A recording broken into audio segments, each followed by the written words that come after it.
only do the other priests and you perform exorcisms regularly at the Planned Parenthood clinic in Lincoln. Right, yeah, we do. We go out, well, because it's such an evil thing. I think that's probably the heart of it. It's, the Satan is really at the heart of this destruction of innocent human life at the very beginning. And so we believe that it's a spiritual battle.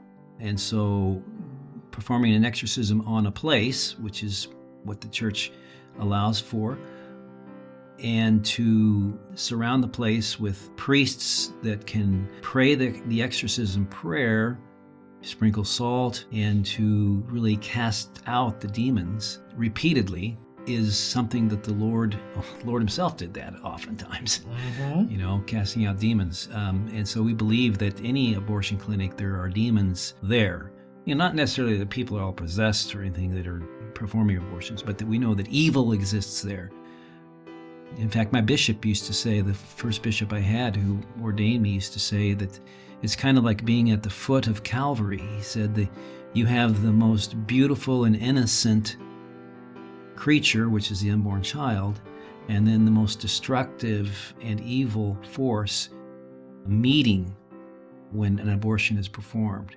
And he said that it's really a place where you need to bring in light and grace, and that's what the exorcism does.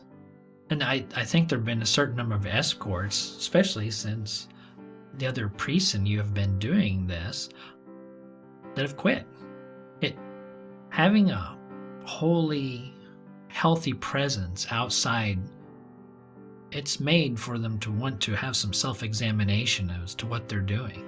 Right, and I think our witness, we know the stories of, let's say, Abby Johnson, and different people like that who were really changed by, of course, the grace of God, but the example of love of those who were praying. And it goes really against what our society believes. We try to solve our own problems through violence. The problem, let's say, of an unplanned pregnancy, the violence of abortion, the problem of someone who's elderly and very sick and kind of made a drain on the healthcare system. Well, physician-assisted suicide, which is, I think, legal now in 14 states. Even capital punishment. We've got prisons instead of prison reform and things like that. We just say, well, let's just put them to death. And that's always the wrong way to deal with problems, violence. And that's why we always have to be very careful that we don't resort to violence, because we can get angry, we can resort to violence, and there have been, unfortunately, examples of that, like Tiller, who was killed by someone at his church down in Wichita. But we always have to respond with prayer and with joy and with peaceful presence, and that's the only way that we can as Christians. This interview was an excerpt from the February Pro-Life podcast, which is sponsored by Lincoln Right to Life and Nebraska Right to Life. We ask that you subscribe to our YouTube channel, where the entire interview with Bishop Conley will be published in mid-February. And we also ask that you continue to pray for our pro-life leaders. They help to guide us in protecting life from conception to natural death.